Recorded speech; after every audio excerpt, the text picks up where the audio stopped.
Masih bersama kami di Kompas Petang, saya Cynthia Rompas. Saudara, sidang kode etik profesi Polri KKEP menjatuhkan sejumlah sanksi pemecatan dari Polri atau pemberhentian tidak dengan hormat dan juga demosi terhadap sejumlah polisi yang diperiksa terkait kasus dugaan pemerasan ex-Kasat Reskrim Polres Jakarta Selatan AKBP Bintoro. AKBP Bintoro, mantan Kasat Reskrim Polres Jakarta Selatan dan 4 anggota lainnya terseret kasus dugaan pemerasan terhadap 2 orang tersangka pembunuhan. Atas kasus ini, 3 anggota Polri di PTDH atau pemberhentian tidak dengan hormat, yakni mantan Kasat Reskrim Polres Metro Jakarta Selatan AKBP Bintoro, mantan Kanit Resmob Satreskrim Polres Metro Jaksel AKP Ahmad Zakaria, serta mantan Kanit PPA Satreskrim Polres Metro Jakarta Selatan AKP Mariana. Sementara mantan Kasat Reskrim Polres Metro Jaksel AKBP Gogo Galesung serta mantan Kasubnit Resmob Satreskrim Polres Metro Jaksel Ibda Novian Dimas mendapatkan sanksi demosi 8 tahun. Ada 5 terduga pelanggar. Yang pertama, Saudara B telah menerima keputusan PTDH. Ya, pemberhentian tidak dengan hormat. Yang pertama. Yang kedua, Saudara Z itu juga menerima keputusan PTDH, pemberhentian tidak dengan hormat. Kemudian Saudari M itu menerima keputusan atau mendapatkan keputusan PTDH, pemberhentian tidak dengan hormat.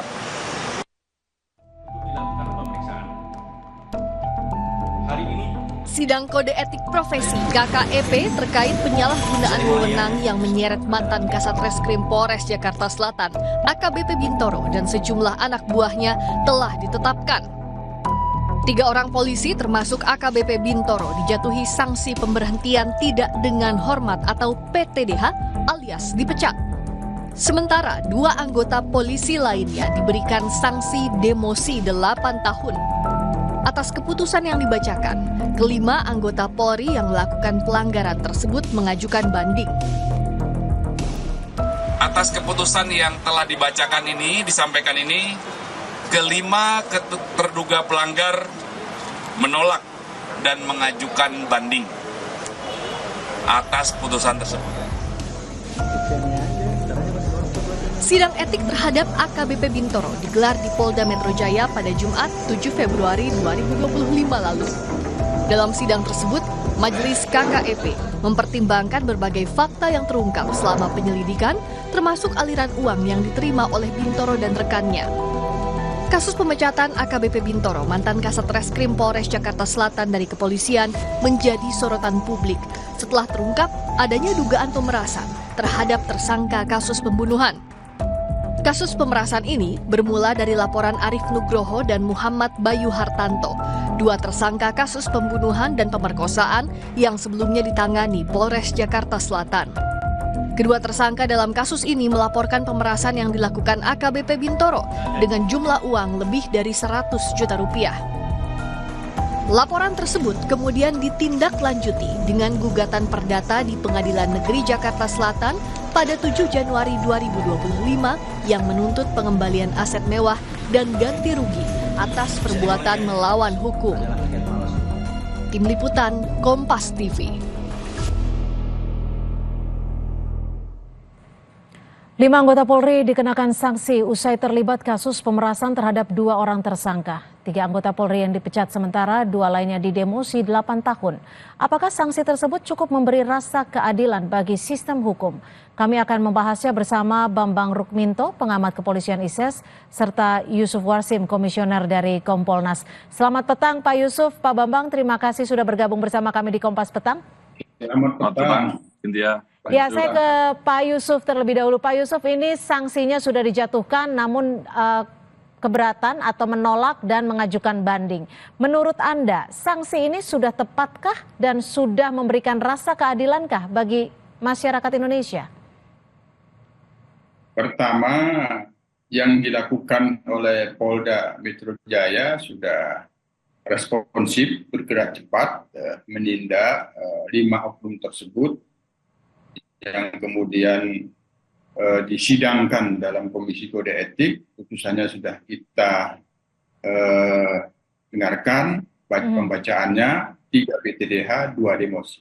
Sebenarnya normatif sesuai dengan Perpol nomor 7 tahun 2022, perbuatan mereka ini sebenarnya perbuatan berat. Semuanya berat. Hanya 3 yang di PTDH, 2 demosi. Artinya ya sudah proporsional sesuai dengan Perpol, bahwa jika itu pelanggaran berat tidak terbebas dari sanksi PTDH, termasuk sanksi demosinya itu juga demosi berat, Nah, ada penundaan kenaikan pangkat juga. Hanya kami lihat memang sanksi yang diberikan itu semuanya didasarkan fakta-fakta perbuatannya, termasuk mengapa yang demosi memang itu disesuaikan dengan fakta perbuatannya. Sekarang mereka banding itu tidak menghilangkan pelanggarannya. Banding itu apabila dikabulkan menurunkan sanksinya. Nah, oleh karenanya, karena fakta-faktanya ini terdapat unsur pidana, kita berharap dan mendorong menerapkan hukum yang sama ketika ada kasus lain di tempat lain, ketika itu ada unsur pidananya, diproses juga pidananya ini barangkali yang akan kita dorong.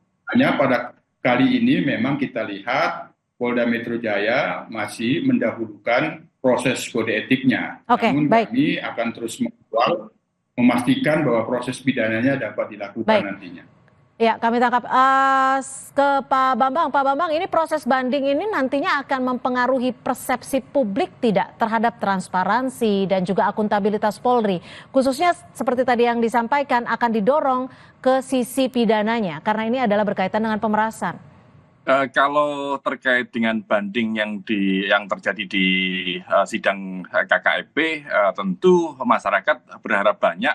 Ini terkait dengan keputusan dari Kapolri ya. Kapolri pasti harusnya tetap akan menolak banding tersebut seperti itu. Tetapi bagi masyarakat, kepolisian ini sejak 98 adalah lembaga sipil yang berada di bawah peradilan sipil juga, peradilan umum seperti itu. Makanya ketika ada kasus pidana seperti pemerasan atau penyuapan yang melibatkan personil, ini harus tetap diperlakukan proses pidana.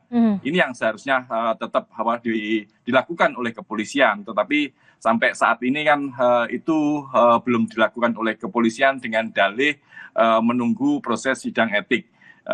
Padahal kalau kita melihat beberapa kasus sebelumnya, sidang etik maupun pidana ini bisa simultan, bisa beriringan seperti itu. Karena akan menjadi rancu bila kemudian sidang pidana itu tidak ditemukan, terus kemudian sudah terlanjur dipecat, misalnya seperti itu. Atau sebaliknya sudah terlanjur diberikan sanksi demosi, tapi pidananya ternyata berat seperti itu. Makanya akan menjadi rancu. Makanya sidang pidana itu harus segera dilakukan untuk memberikan rasa keadilan bagi masyarakat. Tanpa ada proses pidana di peradilan umum, kepolisian ini akan seolah-olah memiliki kebal hukum, tidak diproses pidana, berbeda dengan masyarakat sipil biasa seperti itu. Kalau dari Kompolnas sendiri Pak Yusuf, ada tidak upaya yang khusus dilakukan untuk menelusuri kemungkinan adanya kelalaian pengawasan atau keterlibatan pihak lain dalam institusi Polri? Karena kalau kita tahu kasus pemerasan ini kan yang belakangan ini bukan yang pertama kali terjadi. Ya, kalau dalam kasus 5 oknum ini kan melibatkan unsur non-oknum Polri. Dikatakan kan kuasa hukum itu kan APH juga, aparat penegak hukum lain. Maka ini PR kita bersama, kerjasama aparat penegak hukum untuk ke depan bisa mengungkap kasus-kasus seperti ini apabila memang ada. Ya ini kita apresiasi kuasa hukum yang kedua korban pemerasan ini berani mengungkapkan ini kita apresiasi. Artinya kalau memang ada lagi seperti ini, kami sangat responsif itu. Itu yang pertama. Yang kedua tentu ini terkait dengan pengawasan.